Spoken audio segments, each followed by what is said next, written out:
Assalamualaikum dan salam sejahtera. Nama Nur Farah Huda binti Muhammad Jamil, bernombor matrik A19548 akan menerangkan mengenai tajuk tanah runtuh. Jadi yang pertama adalah pengenalan.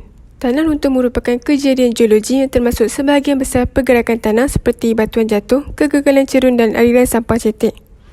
Tanah runtuh ini antara fenomena bencana alam yang sering mendapat perhatian umum pada masa kini di negara kita Malaysia. Kebiasaannya, tanah runtuh berlaku secara semula jadi. Selain itu, tanah runtuh juga terjadi akibat dari aktiviti manusia sendiri. Dia melibatkan proses gelonsoran tanah atau pergerakan tanah dari satu kedudukan yang tidak stabil. Ianya boleh berlaku dengan pantas atau perlahan oleh tarikan graviti. Pergerakannya boleh disertai dengan ejen pembawa seperti aliran air. Seterusnya, jenis-jenis tanah runtuh. Yang pertama, gelonsoran berlaku apabila sebahagian cerun terpisah dan menggelonsor ke bawah. Yang kedua, tanah runtuh menjadi lumpur selepas hujan lebat. Dan yang ketiga, jatuhan batu berlaku apabila sebahagian cerun berpisah. Seterusnya, kita pergi kepada tanda-tanda awal tanah runtuh. Pertama, terdapat benjolan pada kaki cerun atau tembok penahan. Kedua, air keluar melalui permukaan tanah berhampiran cerun.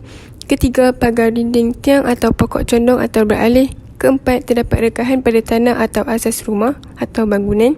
Di sini terdapat beberapa punca tanah runtuh. Pertama, aliran air bawah tanah. Hujan lebat yang menakung air bawah tanah akan membentuk aliran menyebabkan struktur tanah menjadi longgar. Ini memudahkan tanah runtuh terjadi dengan sendirinya. Seterusnya, kegiatan ekonomi. Contohnya, masyarakat menjalankan kegiatan melombong pasir khususnya di kawasan sungai. Apabila pasir sungai dikorek tanpa kawalan, aliran air sungai akan menjadi lebih deras dan menyebabkan tebing sungai runtuh. Kesannya, rumah yang dibina berhampiran tebing-tebing sungai terdedah kepada bahaya tanah runtuh. Seterusnya, aktiviti pembangunan dijalankan di lereng bukit seperti mendirikan rumah kediaman atau kegiatan pertanian. Ini menyebabkan pokok di lereng bukit ditebang dan tumbuhan tutup bumi dibersihkan. Kesannya, air hujan akan mengalir dengan deras di kawasan lereng bukit tersebut menyebabkan tanah dengan mudah dibawa oleh arus yang mengalir deras dan mengakibatkan kejadian tanah runtuh.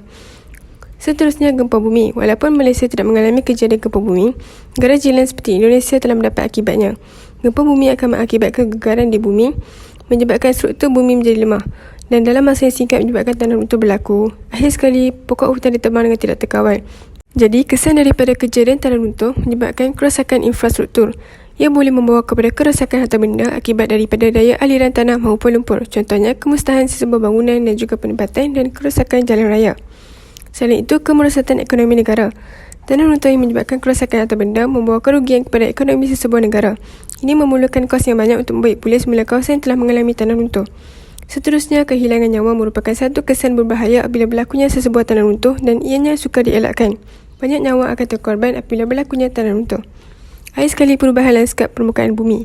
Timbunan tanah dan juga lumpur daripada kegiatan tanah runtuh menyebabkan kawasan tanah tinggi mungkin menjadi rata dan pengendapan sedimen juga boleh menjadi tebal dengan pantas. Kesannya, sungai-sungai dan empangan tasik menjadi lebih cetek untuk menakung jumlah air yang banyak. Jadi, apakah langkah pencegahan yang dapat kita lakukan jika ditakuti akan berlaku tanah runtuh? Yang pertama, kita perlu memastikan perancangan pembangunan dilakukan. Memastikan penyelenggaraan parit dan jalan raya dijalankan pada masanya, menguatkuasakan undang-undang, membina sistem peparitan yang efisien, menanam semula pokok-pokok dan akhir sekali menyedia syarikat-syarikat pemaju dan pembinaan. Dan akhir sekali, kesimpulan, bencana geologi seperti tanah runtuh ini merupakan petanda semula jadi ekoran daripada perubahan ekologi atau ekosistem alam. Berbagai faktor telah menyebabkan berlakunya perubahan ekologi secara mendadak sehingga menagut banyak nyawa. Tidak dinafikan, kejadian tanah runtuh adalah sejarah semula jadi. Namun begitu, langkah-langkah bersedia menghadapi bencana ini haruslah dititik beratkan. Di sini juga terdapat beberapa rujukan yang telah saya sediakan. Dan itu sahaja daripada saya. Sekian, terima kasih.